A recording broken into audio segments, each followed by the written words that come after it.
Ya, halo, bertemu lagi bersama Bung Goldin. Kali ini kita akan membahas lebih dalam pertandingan Timnas Indonesia melawan Uzbekistan di babak semifinal. Polling dulu, apakah nanti Timnas Indonesia bisa memenangkan pertandingan melawan Uzbekistan dan berapa skornya? Tulis di kolom komentar. Pertama, Bung Goldin ingin membicarakan soal rekor dulu Uzbekistan di Piala Asia ini. Di pertandingan pertama di penyisian grup, Uzbekistan mampu mengalahkan Malaysia dengan skor 2-0. Kemudian mampu mengalahkan Kuwait dengan skor mencolok 5-0 dan di pertandingan terakhir menang 3-0 melawan Vietnam. Itu golnya semua dicetak di babak pertama. Kemudian pada saat perempat final dia juga bisa mengalahkan tim kuat, tim calon juara dan juara bertahan yaitu Arab Saudi dengan skor 2-0. Kemudian di Timnas Indonesia kita tahu di pertandingan pertama kalah 2-0 melawan Qatar dengan segala triknya, dengan segala kontroversinya. Kemudian Timnas Indonesia mampu bangkit mengalahkan Australia, tim calon juara juga dengan skor 1-0. Di sini titik balik Timnas Indonesia di Piala Asia ini ya menurut Bung Goldin.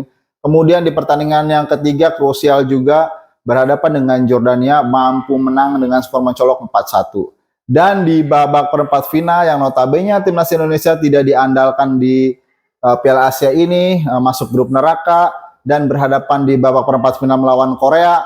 Nah, nyatanya Timnas Indonesia mampu menang dengan skor 2-2 di open play. Di pertandingan berlanjut ke adu penalti menang 10-11. Ini Timnas Indonesia ketika menghadapi Uzbekistan ini tentunya tidak ada satupun media yang mengunggulkan. Tapi dengan kekuatan Timnas Indonesia saat ini, kita sebagai supporter Timnas tentunya patut berbangga dan juga memberi support karena peluang menang tentunya akan selalu terbuka. Karena menurut Bung Goldin, antara kedua tim ini 50-50 kekuatannya dan kita memiliki beberapa keuntungan. Yang pertama adalah keuntungan kita akan bermain dipadati dengan penonton supporter Timnas Indonesia yang kabarnya semakin kesini semakin hari semakin banyak. Kemarin sekitar 70.000, mungkin ini melawan Uzbekistan akan lebih banyak lagi. Dan menurut Bung Goldin sekarang tuan rumahnya diganti oleh Timnas Indonesia ya di Qatar karena Qatar sendiri tidak lolos ke babak semifinal. Kemudian kita jangan lupa bahwa Timnas Indonesia pernah yang U20 menahan imbang Uzbekistan pada saat Piala Asia U20. Kita ingat saat itu Uzbekistan menjadi tuan rumah, kemudian dia juga menjadi juara, tapi Timnas Indonesia lah satu-satunya tim yang mampu menahan imbang Uzbekistan di pagelaran tersebut.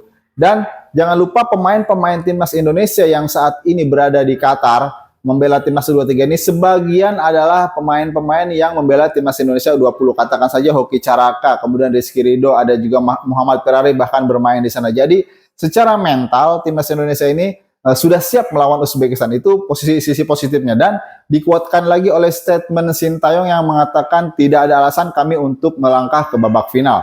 Tentu saja pelatih yang sangat optimis ini sangat luar biasa melatih Timnas Indonesia karena dengan hanya optimislah kita mampu maju atau memajukan sepak bola kita di ajang internasional. Jadi kans untuk Timnas Indonesia memenangkan pertandingan melawan Uzbekistan ini sebenarnya sangat terbuka lebar. Terkait Rafael Struijk tidak dapat bermain karena terkena akumulasi kartu kuning, masih banyak opsi. Tentu saja di sana ada Hoki Caraka dan juga Ramadan Sananta bisa menjadi opsi.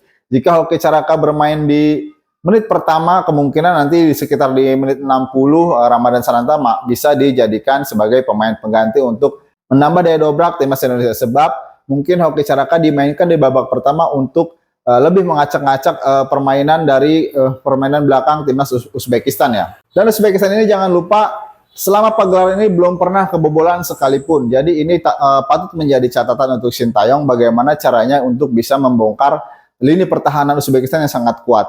Kemudian Nathan Chow di sini akan berperan penting, akan menjadi jenderal lini tengah Timnas Indonesia karena pasti dia akan berhadapan dengan gelandang-gelandang tangguh Uzbekistan. Jadi di sini sangat dibutuhkan kekuatan fisik untuk seluruh pemain Timnas Indonesia agar bisa bermain. Kemungkinan kalau misalkan ada perpanjangan waktu dan menjadi adu penalti lagi, tentunya ini sangat menguras fisik. Tentunya itu sudah disiapkan oleh Sintayong dan sekarang kita tahu pemain Timnas Indonesia itu fisiknya sangat kuat dan memiliki build up serangan yang sangat tersusun dengan rata. Beda dengan timnas-timnas yang lalu, kita tahu timnas yang lalu itu sering mudah kehilangan bola ya, tapi Di Timnas U23 kali ini kita melihat penguasaan Timnas Indonesia ini sekarang agak sedikit lebih lama ya. Jadi bisa memainkan bola dari belakang ke tengah, ke depan, menyusun dan memberikan ancaman-ancaman ke gawang lawan. Jadi kita optimis Timnas Indonesia nanti akan meraih kemenangan melawan Uzbekistan dan kita akan meraih tiket Olimpiade Paris 2024. Salam Timnas Indonesia.